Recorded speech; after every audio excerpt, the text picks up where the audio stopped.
আসসালামু আলাইকুম। কেমন আছেন সবাই? আশা করি ভালো আছেন। আমিও আপনাদের দোয়ায় অনেকটাই ভালো আছি।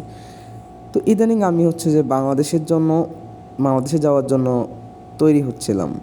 তো আমার পুরোনো দিনের কিছু স্মৃতি আজকে হচ্ছে যে আমাকে অনেকটাই পিছনে নিয়ে যাচ্ছে। যেটা হচ্ছে যে আজকের ভিডিওটা কিন্তু খুব ইন্টারেস্টিং হতে যাচ্ছে। কেউ হচ্ছে ভিডিওটা একটু স্কিপ করবেন না।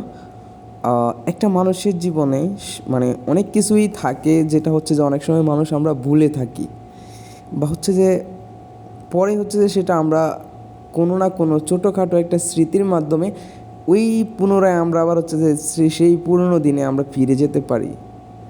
এটা হচ্ছে আমার বিএমএটি কার্ড, যেটা আমি হচ্ছে যে বাংলাদেশ থেকে আসার সময় এই কার্ডটা আমাকে হচ্ছে যে তৈরি করা হয়েছে, বাংলাদেশ গভর্নমেন্ট থেকে বিএমইটি কার্ড প্রবাসী কল্যাণ থেকে দেওয়া হয়েছে। তো বাংলাদেশে যখন আমি চলে যাব একবারেই সৌদি আরব থেকে গুড বাই জানিয়ে সৌদি আরবকে আমি বাংলাদেশের জন্য রওনা হচ্ছিলাম। তো কিছুদিন পরেই হচ্ছে যে আমি দেশে চলে যাব। তার জন্য হচ্ছে যে আজকে আমি পুরনো যত কাগজপত্র আছে আমার হচ্ছে যে পাসপোর্ট ফাইল যা আছে, ইকামা, এগুলো হচ্ছে যে আমি গুরুত্বপূর্ণগুলো হচ্ছে সব গুছিয়ে নেওয়ার চেষ্টা করতেছিলাম। সবগুলো হচ্ছে যে বের করছিলাম আর দেখতেছিলাম কোনটা আমার গুরুত্বপূর্ণ, কোনটা আমার গুরুত্বপূর্ণ না। তো আসলে আমরা প্রবাস জীবনে প্রতিদিন ব্যস্ততার মাঝে বা প্রতিদিন নতুন নতুন কোনো দায়িত্বের ফাঁকে হচ্ছে আমাদের পুরনো স্মৃতিগুলো অনেক কিছু আমরা হচ্ছে যে ভুলে যাই, বা কোথায় রাখছি, কী করছি, বা অনেক সময় মনেই থাকে না আমাদের যে পুরনো স্মৃতিগুলো। তো আজকে হচ্ছে যে আমি যখন আমার এই পুরনো কাগজপত্রগুলো সবগুলো আমার অনেকগুলো ডকুমেন্টস এখানে, তো সবগুলো তার ইমার্জেন্সি বা দরকারি না এখন আর আমার জন্য, যেহেতু আমি একেবারেই বাংলাদেশে চলে যাচ্ছি।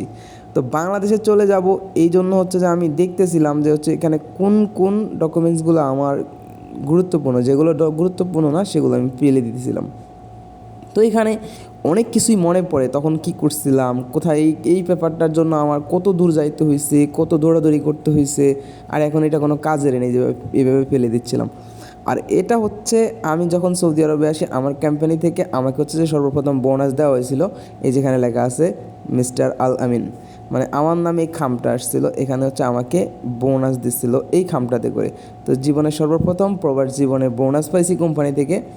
তো যেহেতু টাকা তো নাই, কিন্তু হচ্ছে যে এটা স্মৃতি হিসাবে রেখে দিয়েছিলাম, কিন্তু আজকে দেখেই হচ্ছে যে আমি পুরনো দিনে চলে গেছিলাম। তো তারপরে হচ্ছে এখানে এক এক করে আমার করোনার টিকা হইতে শুরু করে করোনা সার্টিফিকেট এভরিথিং একটা একটা একটা করে আমি হচ্ছে খুঁজতেছিলাম। আর এইটা হচ্ছে যে আমার হচ্ছে কন্ট্যাক্ট পেপার, যে কোম্পানি আমরা জানি সাধারণত হচ্ছে যে কন্ট্যাক্টের মাধ্যমে হচ্ছে যে কোনো কোম্পানির ভিসাতে আমরা আসি। তো এই কন্ট্যাক্ট পেপারটা দেখতেছিলাম, আর এই কন্ট্যাক্ট পেপারটা ছিল একটা প্রতারণামূলক কন্ট্যাক্ট পেপার, যেটা বলে বোঝানো যাবে না। তো এই জিনিসটাই হচ্ছে যে আমাকে পুরনো বাংলাদেশে ফিরিয়ে নিছে।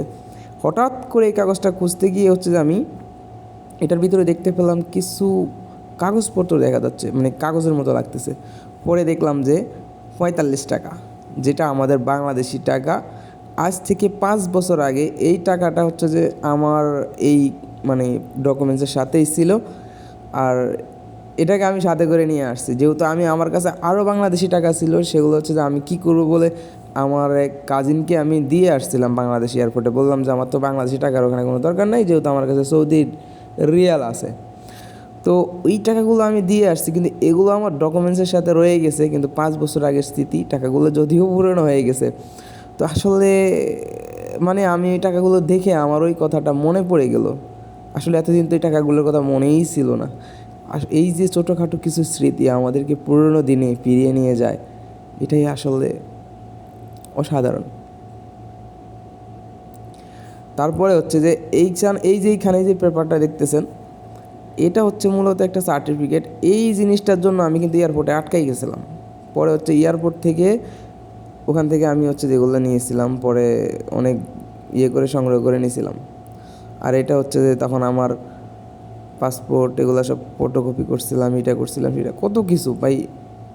একটাকে হচ্ছে 2-3 কপি বানাই নিয়েছিলাম, যেটা আমার দালাল হচ্ছে আমাকে বলছিল যে এইভাবে তুমি হচ্ছে একটাকে 2-3 কপি করে রাখবে, একটা দিলে যেত না হারায় যায়, এই না সেই না দুনিয়ার কাহিনী। আর এইটা হচ্ছে যে আমার বোর্ডিং পাস, যেটা হচ্ছে যে আমি বুকিং দিয়েছিলাম আমার মানে টিকিট আর কি এক কথায় বলতে গেলে। এই যে স্টিকারটা সৌদি এয়ারলাইন্সের স্টিকার, আমি সৌদি এয়ারলাইন্সে আসছিলাম সৌদি আরবে। তো আসলে এগুলো এখন দেখলে হচ্ছে যে মনে পড়ে যায় যে হচ্ছে যে আমি কখন করছিলাম, ওই দিনটাতে আমাকে নিয়ে যায়, ওই সময়টাতে আমাকে আমার মেমোরিটা ওখানে চলে যায়। আসলে এই জিনিসগুলা যদি মানে আমি না রাখতাম বা না থাকতো তাহলে হচ্ছে যে আমি যেতে পারতাম। এটাই আমার টিকিট ছিল, এটাই ছিল আমার টিকিট সৌদি এয়ারলাইন্সের।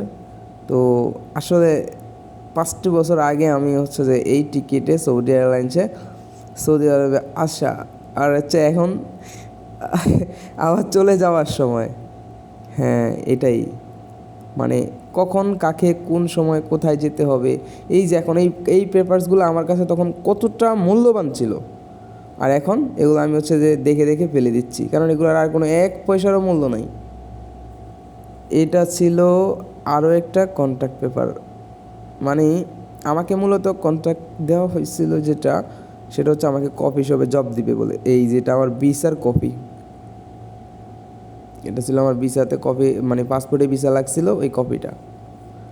তো আসলে আমি অনেকটা হচ্ছে প্রতারণার শিকার হয়েছি সৌদি আরবে আসার টাইমে, আমার সাথে অনেকটা প্রতারণা করা হয়েছে, যেটা আমি মনে করি যে অনেক সাধারণ বাংলাদেশিদের সাথে প্রতারণা হয়, কিন্তু আমি সকল ডকুমেন্টস নিয়ে আসছিলাম।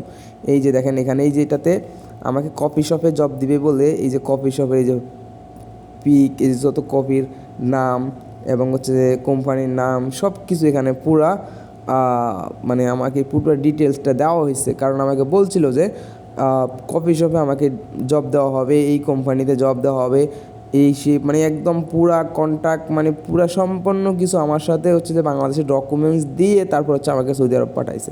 এবং হচ্ছে যে আমি মানে এই ডকুমেন্টসগুলো নিয়ে ওর বিরুদ্ধে অ্যাকশন নিতে পারতাম, কিন্তু একটা কথা হচ্ছে কি জানেন, আমরা তো বাংলাদেশি আইন মানে কোনো আইনের কোনো ভ্যালু নেই।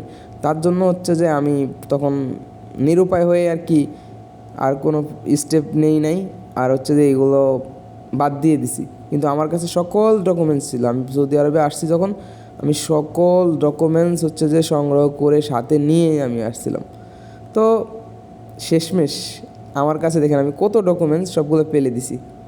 সবগুলো ফেলে দেওয়ার পরে আমি এই কয়টা হচ্ছে যে এই যে সব ফেলে দিয়ে হচ্ছে যে এই কয়টাই আমার হচ্ছে যে মানে এখন বর্তমানে আমি বাংলাদেশে যেতে হলে এই কয়টা পেপারস আমার লাগবে। আর আমার হচ্ছে যে সেই মূল্যবান জিনিস মানে টাকা, বাংলাদেশি টাকা, যেটা হচ্ছে যে আমি আসলে কল্পনাও করতে পারি না। এখানে 45 টাকা আছে, মানে এই টাকাটা হচ্ছে যে আমি এয়ারপোর্টের ভিতরেই আমি ওই যে আমার পার্সে রাখছিলাম যে ডকুমেন্টসের সাথে, ওটা ওখানেই রয়ে গেছে।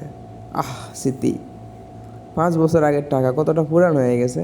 তো যাই হোক, এটা আমি বাংলাদেশে নিয়ে যাব, স্মৃতি হিসাবে রেখে দিব, হয়তো অনেকটা পুরানো হয়ে গেছে। তো আসলে একটা জিনিস কি, মানুষ অনেক ছোট ছোট স্মৃতি হচ্ছে যে মানুষকে নিয়ে যায়, মানে পুরনো দিনগুলোতে ফিরিয়ে নিয়ে যায়, মেমোরিটা পুরো ব্যাক করে। দেখেন এখানে সৌদি আরবের একটা টাকা আর বাংলাদেশের টাকা কত ছোট, মানে আমার কাছে ওই নোটগুলা হঠাৎ হাতে নেওয়ার পরে মনে হলো যে এত ছোট টাকা, বাংলাদেশি নোট এত ছোট, ওইটার প্রায় মানে 3 ভাগের 1 ভাগ এই টাকাটা।